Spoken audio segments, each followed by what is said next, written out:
Bonjour à tous, Sid avec vous. En ce dimanche 22 août, je vais vous faire une petite vidéo sur les 4 pépites, une petite mise au point sur les 4 pépites que je vous avais proposées.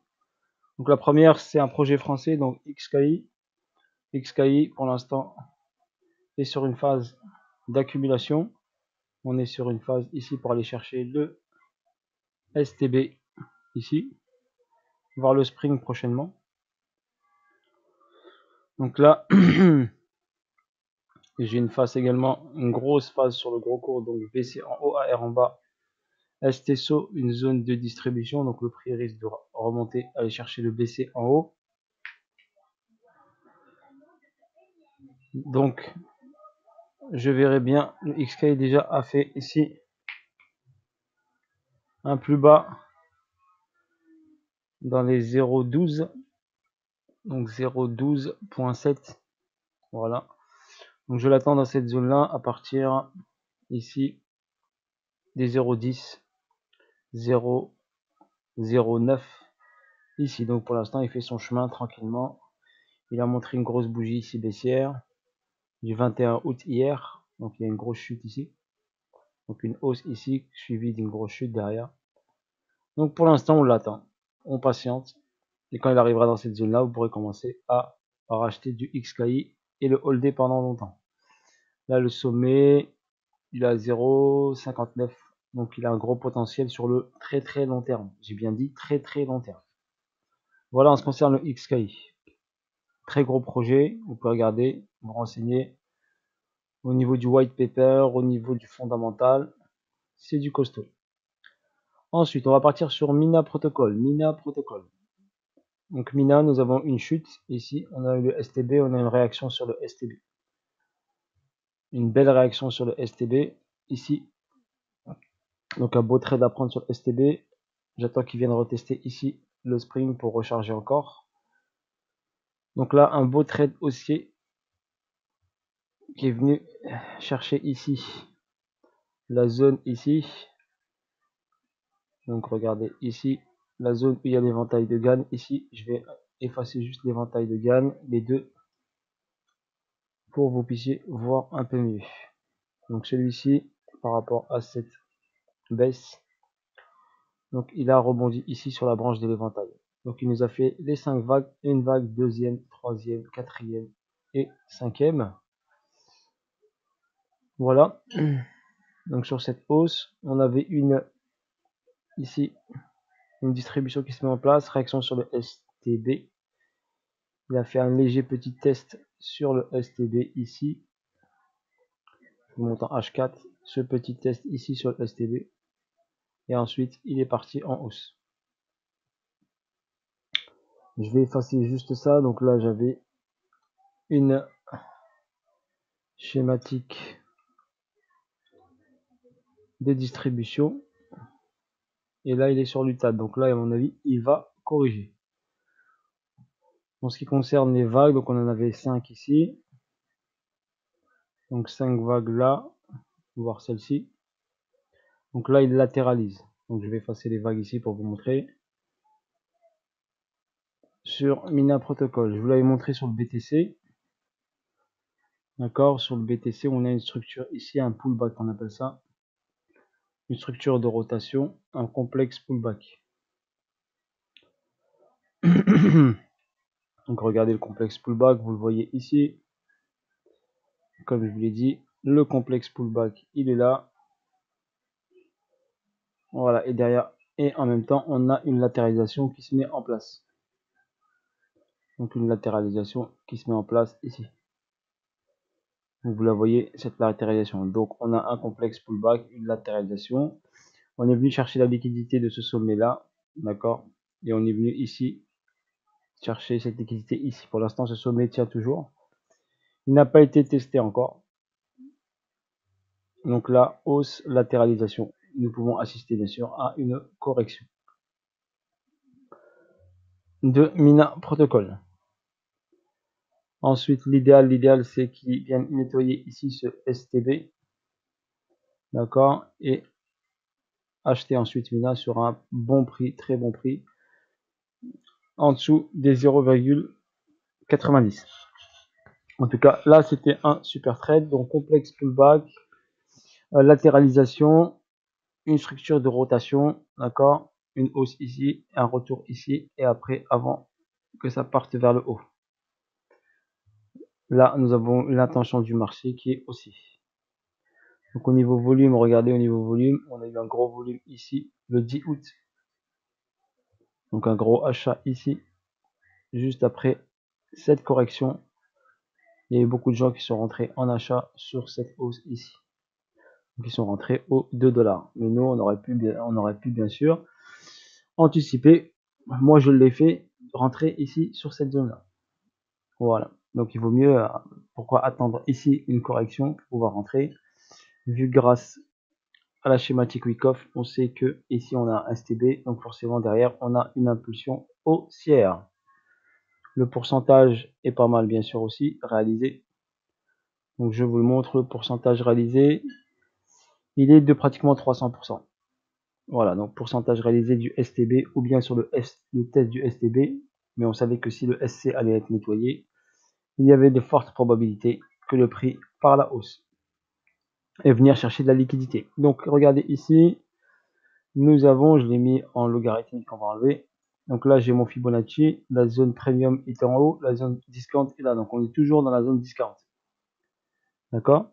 Et par rapport à ce sommet là, ici, nous sommes passés en zone premium, donc le 50% était là. D'accord? Vous avez une force acheteuse qui s'est passée ici, donc juste en dessous des 50. Et je vais juste inverser ici mon Fibonacci. Donc l'inverser. Voilà, parfait. Et nous sommes venus ici titiller les 88.6. Regardez, pile poil, 88.6. Le sommet ici a été fait sur les 88.6 de mon Fibo par rapport à cette structure mineure. Et nous avons également un rebond sur l'éventail de gain, la branche de l'éventail de gain ici. Donc nous avons une double confirmation qu'il y a un possible retournement de tendance. Voilà, de forte probabilité sur deux niveaux clés. Bien sûr, on peut avoir encore un petit excès ici. Donc qu'est-ce qu'on a ici? Donc ici, qu'est-ce que j'ai? Ici, j'ai une montée, un arrêt, une chute. Donc voilà, donc là, j'analyse cette cause. Donc il y a une cause, donc on a dit complexe pullback, ça monte, une latéralisation. Sur cette latéralisation, il va y avoir une cause qui se met en place. D'accord? Si j'analyse cette cause, ça peut être bien sûr une distribution. J'ai un BC ici, un AR ici, mais qui n'est pas assez prononcé pour moi. D'accord? Donc pour moi, ça, c'est pas très significatif. Ok, car le AR aurait pu descendre un tout petit peu plus bas. J'ai pas de saut encore. Donc, si j'analyse étape par étape, donc je suis parti en 1 heure pour voir un peu mieux. Étape par étape, c'est possible que, donc là, j'aurai le BC ici, le AR qui est là par exemple, ou ici, donc on va voir au fur et à mesure. Donc on va voir qu'est-ce qui se dessine ici sur cette cause. Pour l'instant, j'ai rien de très clair, d'accord? C'est un peu brouillon. D'accord, je préfère avoir une schématique claire et précise. D'accord? Donc je vais plutôt patienter un petit peu. On peut marquer ici le BC qui serait plutôt, je dirais plutôt là le BC. D'accord? Et le AR, je dirais qui serait en formation en ce moment. Donc pas encore fait encore. Donc là j'ai une descente en 3. 1, 2, 3. Ok, 1, 2, 3. Donc c'est possible que le AR va se faire prochainement. Donc ensuite, quand on aura AR, on aura bien sûr une impulsion ici haussière pour faire le ST. Retester cette zone-là. Reprendre la liquidité pour aller faire le saut. Parce que sur cette hausse, j'ai cette montée, cette correction. Donc si on regarde ici sur Mina Protocol, donc ici j'ai une vague 1, ici j'ai une vague 2, ici j'ai une vague 3, ici j'ai une vague 4, et ici j'ai une vague 5. possible que la vague 5 ne soit pas finie. D'accord?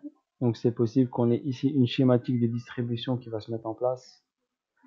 Et faire un UT, un UTAD, donc deux nouveaux plus hauts ici, pour aller chercher de la liquidité ici. J'avais tracé cette zone-là, regardez, ces pointillés verts. Qui est possible qu'on aille chercher la liquidité de ce sommet-là, ou retester ce sommet-là. D'accord? Et également, donc, ici, vous avez une branche de l'éventail de Gann qui est là. Donc, possibilité qu'ils viennent chercher cette zone-là avant de replonger pour aller nous faire le spring. Donc, la vague, pour moi, la vague 5, je la vois pas finie, donc je pense qu'elle va faire un peu plus ici. Ensuite, je vais utiliser mon Fibonacci de continuité de tendance. Mon Fibonacci de continuité de tendance, on va le mettre sur la dernière vague ici, qui est très claire. Donc celle-ci, donc cette hausse là et ce retracement, ça me donne quoi? Je vais checker ceci. Donc ça me donne un 1,618 ici. Donc sur cette zone là. Et là j'ai la branche de l'éventail de Gann. Voilà, sur cette zone là, ici. Donc possible que la vague 5 aille chercher cette boîte là. D'accord? Donc cette boîte là va nous permettre, si je trace ici le 1,618, d'aller faire un retest de ce sommet là. Ici là. Donc un retest de ce plus haut là, mais sans prendre la liquidité de ce plus haut. Prendre la liquidité de celui-ci et aller chercher une zone là. Est-ce que j'ai une bougie intéressante? Je vais checker ça vite fait sur Mina Protocol en daily. Je vais regarder ça en daily si j'ai quelque chose d'intéressant. Ici en face, j'ai ce niveau là, ouais. Ce niveau ici.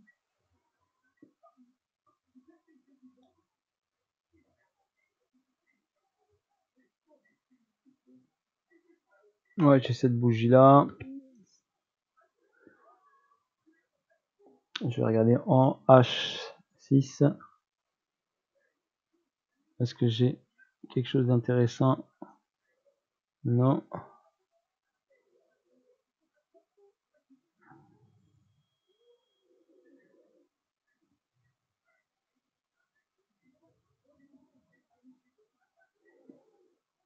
J'ai cette bougie ici qui est intéressante, donc je vais la tracer comme ça. Je vais la garder sur mon graphe. Donc là, la zone, elle serait plutôt ici, sur ce niveau là, qui correspond bien au prolongement de ma continuité de tendance ici sur les 1,618 ou 1,414. Voilà pour Mina Protocol à 4,5, 4,9, 4,6. Je dirais un chiffre rond, on va dire 5 vu que c'est psychologique. Vu que c'est psychologique, c'est possible. Donc si donc on est en zone discount sur la structure mineure. Par contre, en structure majeure, nous sommes toujours en discount.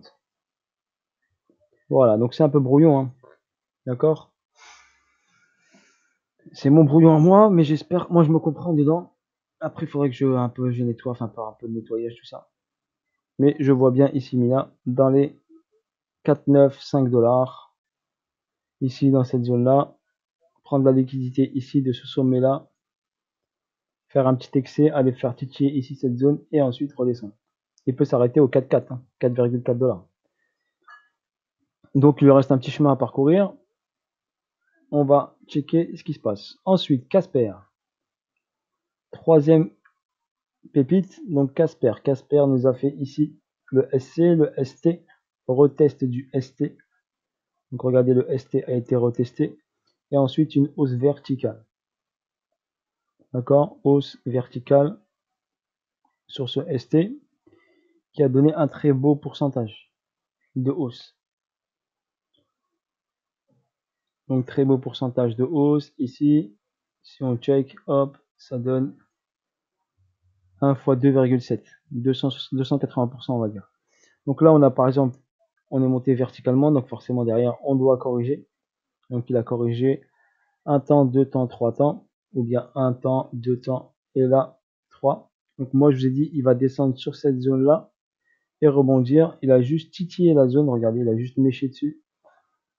Et après, il a une réaction haussière. Il va revenir dessus, je pense. Voilà, soit la casser directement, soit faire une petite réaction et redescendre. Regardez, on est sur ici la branche de l'éventail de Gann. Ok, là vous remarquez bien, il a bien été chercher le niveau. Peut-être que je l'ai pas bien tracé, mais pour moi il est sur le niveau de la branche ici. Donc là, moi je l'attends sur ce niveau-là ici, voire plus bas. STB Spring sont ici. D'accord. Soit il fait la hausse ici et après il chute, il revient là. Soit il vient faire ici, nettoyer le SC, nous faire le STB, et ensuite remonter. D'accord, donc voilà ce que je vois moi sur Casper. On va ici d'abord voir sa réaction ici sur cette zone. Et ensuite cette zone-ci où il écrase tout, soit il rebondit ici, boum, d'accord, avec un beau petit ici retracement. Je pense que c'est jouable ça.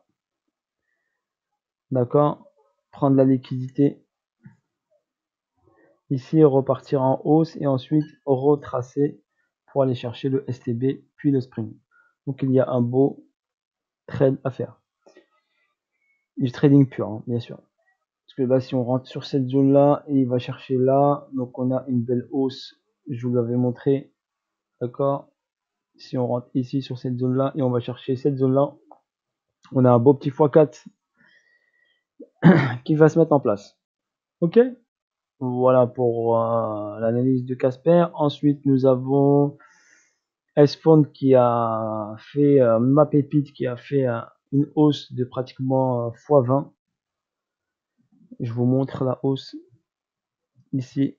Belle pépite, super fondamentale qui a fait ici, en partant ici du STB, nous a fait un beau petit x, pratiquement x20, x18,5. Donc 1850%. Donc ici on avait une zone ici, il a fait un STB, il est parti, d'accord, SCAR, ST, boom, et là on a une petite zone, je pense, de distribution qui se met en place. Donc je vois cette schématique là au niveau de l'exécution. Donc ici on est en BC, on va aller chercher ici cette zone, ensuite rebondir, faire le ST ici, faire le saut ici, remonter ici, faire lutter le TAD pour prendre la liquidité du BC et ensuite plonger, faire le deuxième saut sur la zone de demande qui est là, petite réaction haussière et ensuite aller chercher ici le Spring, recharger au max ici et après partir. D'accord, donc il y aura un super prix d'achat ici s'il vient dans cette zone là. Je le vois bien venir dans cette zone là. Voilà en ce qui concerne S-Fond. S-Fond a une très grosse volatilité. Regardez, ces mouvements sont très exponentiels. Donc vous allez me dire c'est impossible qu'il descende, mais tout est possible avec cet actif car il est très très jeune. D'accord, j'ai encaissé ma position un peu trop rapidement car j'avais pas le bon graphe. Ok, je me suis fait piéger à cause du graphe. Car là, sur TradingView, j'ai un graphe mais qui s'arrête là. Mais j'ai regardé après sur PooCoin, S-Fond sur PooCoin. Et j'avais un sommet qui était à 5 $. Et je ne serais pas sorti de mon trade si j'avais eu l'autre graphe. Car j'avais d'autres zones ici intéressantes que je n'ai pas sur ce graphe. Et sur TradingView, sur S-Fond, je n'ai pas d'autres graphes que celui-ci pour l'instant. Car on ne peut l'acheter sur la plateforme KuCoin uniquement. D'accord, sinon elle s'achète sur PancakeSwap.